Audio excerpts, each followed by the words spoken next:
और फिर इससे पहले कि जम कुछ पूछता वो बिजली की सी तेज़ी से साइड में गई और फिर तेज़ तेज़ कदम उठाती हुई वो हॉल के पिछले मेन गेट की तरफ बढ़ती गई। उसके जहन में बोलचाल सा आया हुआ था। हॉल से निकलकर मदाम लूसिया इस्तकबालिया काउंटर की तरफ बढ़ गई। यस मैडम, काउंटर गर्ल ने हैरान होकर पूछा, क्यों ना कि उसने मदाम लूसिया को हॉल से निकलते देख लिया था। इस वक्त वो बिल्कुल खाली खड़ी थी। इस्तकबालिया राहदारी भी खाली थी। एक फ़ोन करना है, मदाम ने होंठ काटते हुए कहा। ओ यस मैडम, लड़की ने काउंटर पर रखा हुआ फ़ोन उसकी तरफ खिसखिसाते हुए मौदबाना लहजे में कहा, और मदाम लूसिया ने जल्दी से रिसीवर उठाया और नंबर डायल करने शुरू कर दिए।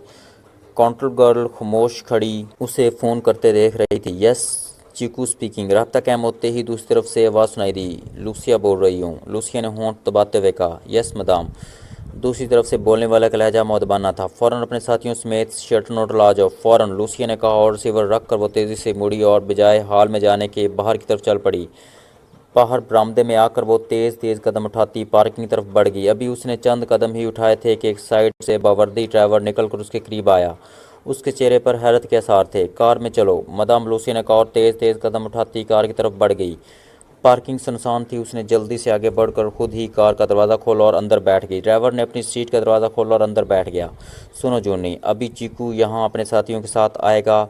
तुमने उसे हदायत देनी है कि उसने चंद अफराद का ताक़ब करना है। मैं उनके हुलिया और लिबास की तफसीलात तुम्हें बता देती हूँ। अच्छी तरह ज़ेन शीन कर लो और ये उसे बता देना, मदाम ने कहा। यस मदाम, जूनी ने मुड़कर मौदबाना लहजे में कहा और मदाम ने जल्दी जल्दी उसे उस गैर मुल्की लड़की, मुकामी लिबास वाले आदमी और बाकी सब के हुलिया और लिबास बताने शुरू कर दिए। ओ वो आ रहा है। अचानक मदाम ने बुरी तरह चूंकते हुए कहा, क्यों ना के सामने वही मुकामी लिबास वाला आदमी तेज़ तेज़ कदम उठाता पार्किंग तरफ आता दिखाई दे रहा था। मदाम जल्दी से नीचे झुक गई ताकि बाहर से उसे देखा ना जा सके। वो आदमी तेज़ तेज़ कदम उठाता हुआ करीब से होकर आगे बढ़ गया और फिर वो एक स्पोर्ट्स कार में बैठ गया और दूसरे लम्हे स्पोर्ट्स कार खासी तेज़ रफ्तारी से पार्किंग से निकलकर कंपाउंड गेट की तरफ बढ़ गई। तुम यहीं रुको जूनी, मैं इस कार का ताक़ब करती हूँ, मदाम लूसिया ने जल्दी से कार से निकलते हुए कहा और ड्राइवर जूनी जल्दी से बाहर आ गया। चीकू को कहना कि उसके बाकी साथियों का एहतियात से ताक़ब करे, मैं इससे रिपोर्ट ले लूँगी, मदाम ने ड्राइविंग सीट पर बैठते हुए कहा और दूसरे लम्हे उसने कार आगे बढ़ा दी। स्पोर्ट्स कार से उसने काफ़ी फासला रखा था ताकि स्पोर्ट्स कार वाले को ताक़ब का एहसास ना हो सके। और फिर स्पोर्ट्स कार मुख्तलिफ सड़कों से गुजरने के बाद एक किला नुमा इमारत के गेट पर रुक गई। मदाम लूसी ने काफ़ी फासले पर कार रोक दी। चंद लम्हों बाद उस किला नुमा इमारत का फाटक खुद ब खुद खुला और स्पोर्ट्स कार अंदर चली गई और फाटक बंद हो गया। मदाम लूसी ने कार आगे बढ़ाई और फिर वो आस्ता आस्ता चलाती हुई फाटक के सामने से गुजरी।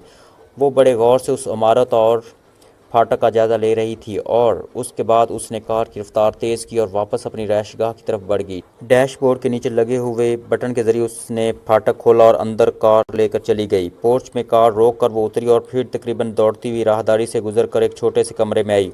उसने कमरे का दरवाज़ा अंदर से लॉक किया और फिर कमरे के साइड में मौजूद एक अलमारी की तरफ बढ़ गई। उसने अलमारी खोली और उसके निचले खाने में रखा हुआ एक ट्रांसमीटर सा उठाकर मुड़ी और उस कमरे के दरमियान रखी हुई मेज़ पर रख कर साथ पड़ी हुई कुर्सी पर बैठ गई।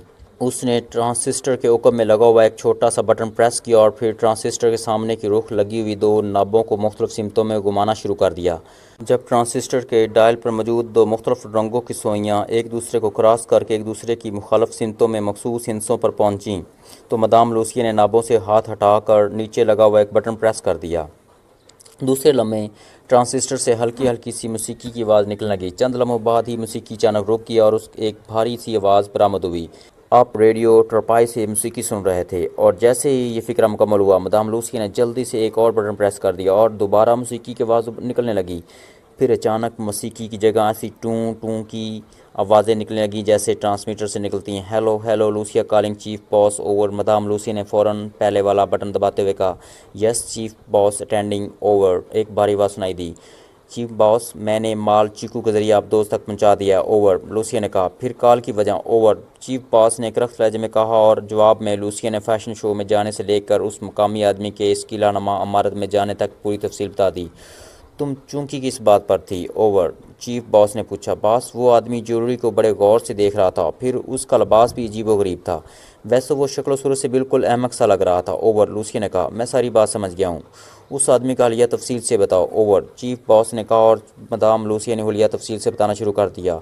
हाँ तो अब तुम ऐसा करो कि फ़ौरन जम का खात्मा कर दो। ये ग्रुप यकीनन डकोरा का हायर ग्रुप होगा और फिर इस ग्रुप की निगरानी करके असल मिशन पर काम शुरू कर दो।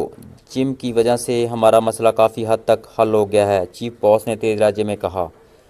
लेकिन बॉस, सिवाय इस गैर मुल्की लड़की के बाकी सारे लोग तो मुकामी हैं और डेकोरा का मुकामी अफराद से क्या ताल्लुक हो सकता। ओवर लूसिया ने हैरत भरे लहजे में कहा।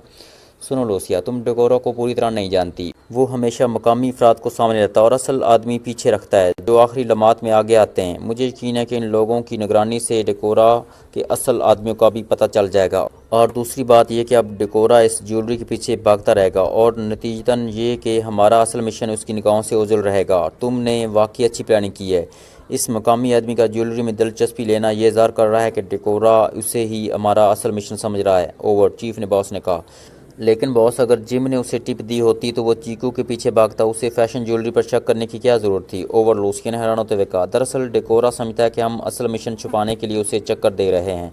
असल मिशन वही है, इसलिए मुझे यकीन है कि अब डेकोरा के आदमी लाजमन उन मॉडल्स के पीछे दौड़ेंगे। ओवर, चीफ बॉस ने कहा। ओह, वाकई ऐसा ही होगा बॉस। एक और काम हो सकता है कि हम जिम को ज़िंदा रख कर उन्हें पूरी तरह चक्कर दें और जब वो लोग बिल्कुल फंस जाएं और इस चक्कर में तो फिर उनका खात्मा करके असल मिशन शुरू किया जाए। ओवर, लूसिया ने कहा। सुनो लूसिया, मैं जो कह रहा हूँ वो करो। तुम जिस कदर जल्द मुमकिन हो जिम का खात्मा कर दो।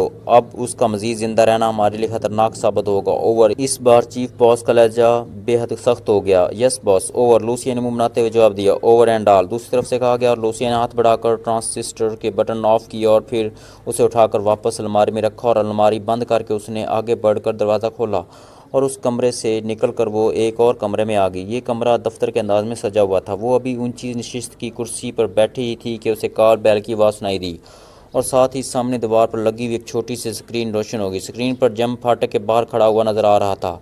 लूसिया ने मेज़ के किनारे पर लगे हुए मुख्तलिफ बटनों में से एक बटन दबा दिया और उसके साथ ही स्क्रीन तारीफ हो गई। थोड़ी देर बाद कदमों की आवाज़ उभरी और फिर दरवाजे पर जिम नज़र आया। और जिम बैठो, लूसिया ने जिम से मुखातब होकर कहा और जिम मेज़ की दूसरी तरफ रखी हुई दो कुर्सियों में से एक पर बैठ गया। मदाम, आप उठकर चली आई, जिम ने कहा। हाँ, मुझे वहाँ डेकोरा का ग्रुप नज़र आ गया था, लूसिया ने होंठ काटते हुए कहा।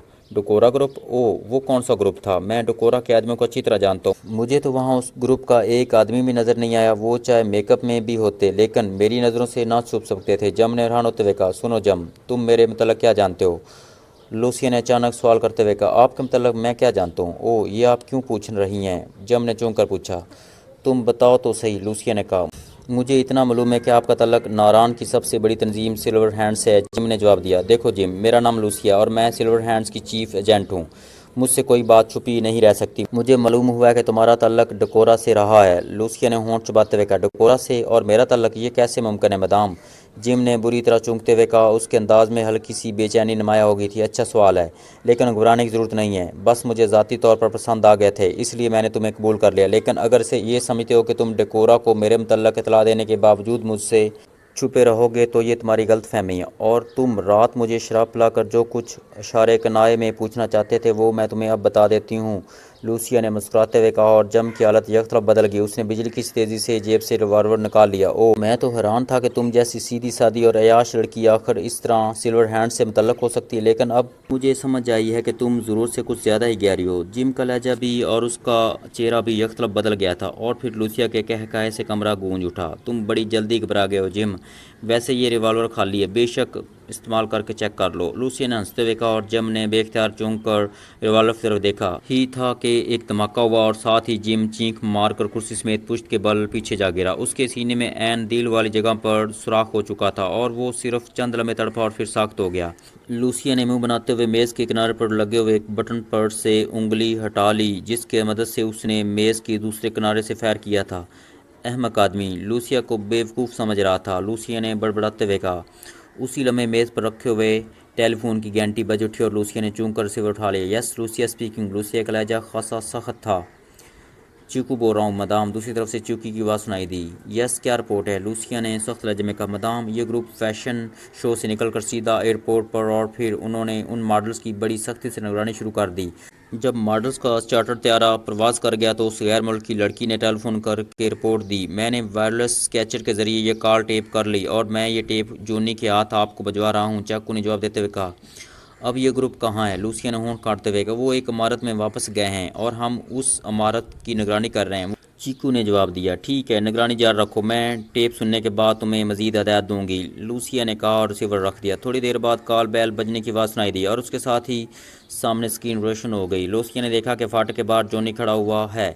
लूसिया ने गेट खोलने का बटन प्रेस किया तो स्क्रीन तरीश हो गई और फिर चंद लम्हों बाद ही जॉनी की कदमों की आवाज़ सुनाई दी। कम इन जॉनी, लूसिया ने तेज़ लहजे में कहा और दूसरे लम्हे जॉनी दरवाजे पर नमादार हुआ, लेकिन सामने पड़ी हुई जम की लाश देखकर चूक पड़ा।